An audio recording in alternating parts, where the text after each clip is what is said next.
Hello and welcome back to another video on the rest of the way and to another edition of Smackdown Out of 10. And it is a big episode of Smackdown this week. Obviously we had the big show on Monday with CM Punk being crowned the world champion, and yeah, we'll see if we get any fallout for that, as well as big matches including Carmelo Hayes taking on Trick Williams. But we did start things off with a video recap of Raw. Nick Aldis welcomed back to Smackdown, talked about what happened with Gunther at Night of Champions and his subsequent suspension before welcoming Punk to the ring to celebrate becoming the new champ. Punk said he missed the crowd, saying anyone is welcome to take the title from him because he's a fighting champion. He also said he would give Sami Zayn a rematch if he wanted one. He named the people like Gunther, Balor, Keys, Priest and Williams before he was interrupted by Cody Rhodes. He was obviously upset about what happened on Monday when he was attacked, unable to have his scheduled title match against Zayn. They had a respectful exchange for the most part, and it led to Rhodes laying out challenge for SummerSlam, which Punk accepted. Aldis made it official on the spot. Punk's polo part of the segment was relatively tame. He did the same thing every babyface who wins the belt does, and says he would be a fighting champion. He didn't say anything controversial or unpredictable.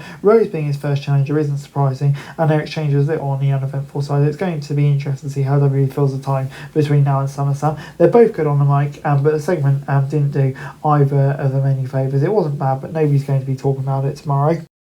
We then got Balor versus Tama Tonga. Following the attack from the Tongas last week, Balor got a chance to get some retribution here. Not only did they waste no time getting right to the action, but they turned it into a fast-paced fight quite straight away. You could see their years of experience working together on full display, had great chemistry and know how to make each other look good, so they had no problems making it a fun contest. Tama's interference almost gave Tama the win, but Finn was able to get a victory in the end. Tama's trying to put his past behind him, so he doesn't appear to be as easy as he'd hoped. So yeah, I'll give it a 6 out of 10. It'd be interesting to see how that goes. As we then moved on to Jimmy Uso and Jacob Fatu, who were in the ring after breaks, called out Solo, but it was Royce Keys who showed up and said Big Jim's family business was starting to affect him. Fatu said he's friends with Keys and warned him not to say anything bad about Roman. Keys said family is about loyalty, not blood, and Fatu had been like a brother to him. Jimmy and Keys ended up agreeing to a match, but Fatu had opted to sit it out. Royce sent Big James out of the ring before the match got started. Keys is definitely a fresh rival for the Bloodline, which is sorely needed after the years of the same feud, but WWE might be telling the story too slowly when it comes to Solo and Keys. Their match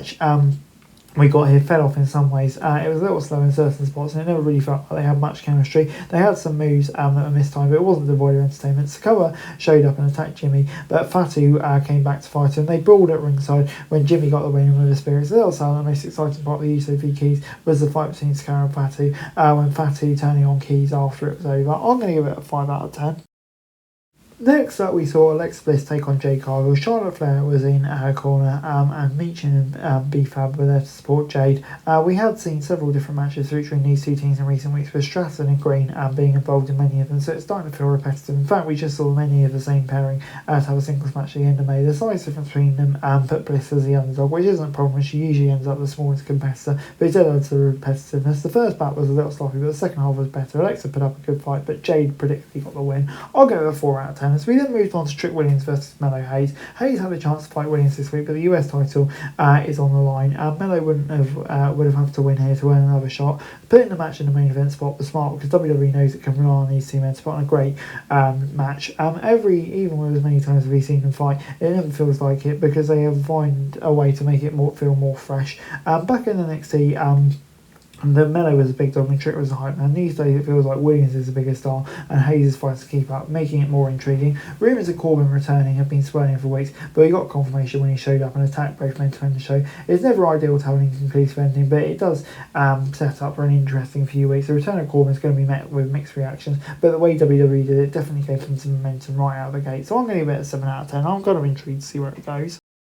The show ended with Aldis telling Gunther he would be teaming with Zayn to fight Rhodes and Punk at SNME instead of a title match he wanted. This led to the ring general attacking the GM, which is going to be very interesting. Are we going to get that match? It seems like it. And yeah, this probably looks like an average episode on paper, but it ended up being on the disappointing side. Almost everything we got felt like it was a repeat of something we've already seen, or just wasn't that interesting. Balor and Tama had a decent showing. But the main event stole the show with these, and they keep putting good matches on these two. The return of Corbin kind of feels like it's a personal whether you be excited or not. WWE's in a weird spot. The show isn't really bad, but it's all more often than not it's just kind of forgettable. Fans have had so many options for wrestling these days, so WWE needs to find a way to stand out again. I'm going to give it a 5 out of 10. That's it for this video. Thanks very much for watching. Remember to like, share, subscribe, follow us on our socials, link in the description below for daily wrestling news, meme and content. Subscribe to our other channels on screen right now, that'd be greatly appreciated. Thanks very much for watching. Peace out.